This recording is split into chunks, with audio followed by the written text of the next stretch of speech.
So students, yesterday we discussed about solar cells being connected in series and solar cells being connected in parallel. We saw that when you connect two solar cells in series, the total potential difference is the sum of the potential difference generated across each cell. That means if V1 and V2 are the potential differences generated across cell 1 and cell 2, then the total potential difference in the circuit that will be generated because of the two cells being connected in series is V1 plus V2, that is V. V is the total potential difference, right? But when the solar cells are connected in series, the current does not add up, the current will remain the same. Yesterday we discussed that a solar cell of 100 square centimeters generates a potential difference of 0.5 volts and a current of 3 amperes, right? So that means that when the solar cells are connected in series, their potential differences will add up. That is, of cell 1 the potential difference is 0.5 volts, cell 2 it is 0.5 volts, so 0.5 and 0.5 will add up and make it as 1 volt. But the currents will not add, the current will remain the same. That is, the current generated when the two solar cells are connected in series is going to remain the same. On the other hand, you have seen that when the solar cells are connected in parallel, their potential difference is the same. The potential difference across the entire circuit is the same, but the currents will add up. So that means potential difference in a parallel combination of the two solar cells will be 0.5 volts only, okay, and the current will add up. So 3 amperes in cell 1 and 3 amperes of the current in cell 2 will add up to take it to 6 amperes. So that means when you connect components in parallel, the current keeps on adding up, and when you connect in series, the potential difference keeps on adding up. That's what you have to remember. Now I told you that a solar panel is built by combining many solar cells together in series. So we'll have a look at how a solar panel is created and how solar panels are combined to form a solar array in the end, and many solar arrays will then be coupled together to generate electric energy on a large scale in an electric power plant. I repeat once again, we will now study how solar cells are connected or combined together to form a solar panel, then how solar panels are connected to form solar array, right?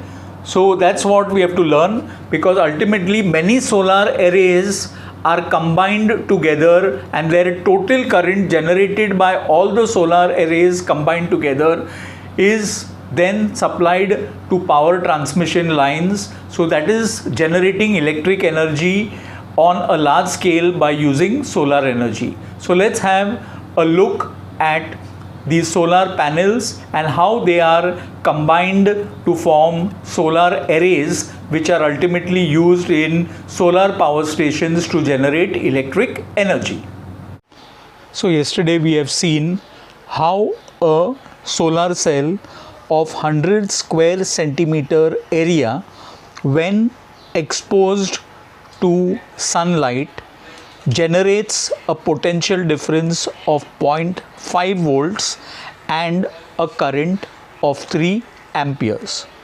Now when many such solar cells are connected in series, you get a solar panel. So as you can see over here, many such cells, around 36 of them, are combined in series to make a solar panel.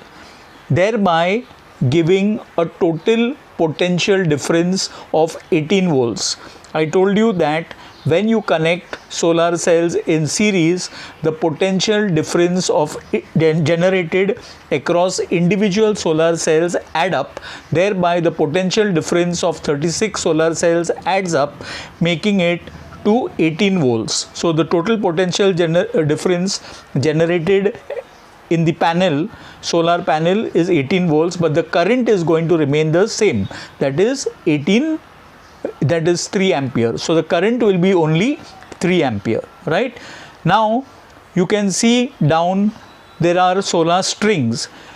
Solar strings are made by connecting solar panels together in series. You can see 4 solar panels are connected in series to form solar strings, and these solar strings are then connected in parallel to form a solar array, right? So these solar arrays then will be combined in a solar power station to generate electrical energy on a large scale. So each solar array will be coupled with many other solar arrays in a power station to generate electrical energy on a very large scale. So students, you have seen how a solar cell combines to form a solar panel, how solar panels are connected together in series to form solar strings, and these solar strings are connected in parallel to form a solar array. Then many solar arrays mounted together generate electrical energy on a very large scale in a solar energy power plant. So we will see the picture of a solar power plant in your textbook, where you can see many solar arrays mounted together and then they are connected to transmission lines, right? So the electrical energy generated by many solar arrays combined together is then supplied to power plants, but before supplying them they are taken to an inverter and a transformer, because solar cells produce direct current, and in order to use electrical energy on a large scale to run huge equipments, you first have to convert the direct current produced by solar cells into alternating current, which is done by an inverter and a transformer. So students, you have now understood how solar cells are combined together to form a solar panel. Then basically solar cells, you saw, are connected in series to make up a solar panel. Then many solar panels are combined in series to make up solar strings.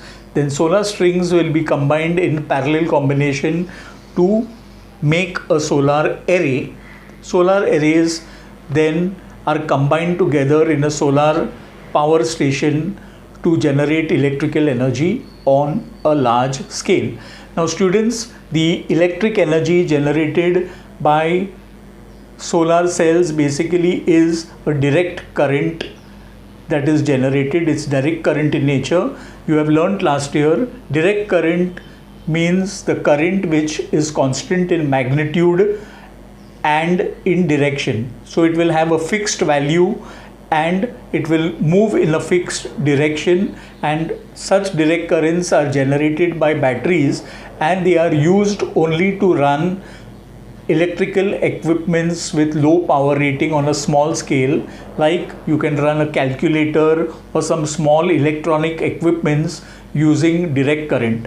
But if you have to use the electrical energy generated by solar cells to run high power equipment, like let's say the refrigerator in your home, or the air conditioners, or the electric ovens, and in industries also, if you have to use it for commercial use to run high power rating appliances, this DC current has to be converted into AC, that is alternating current.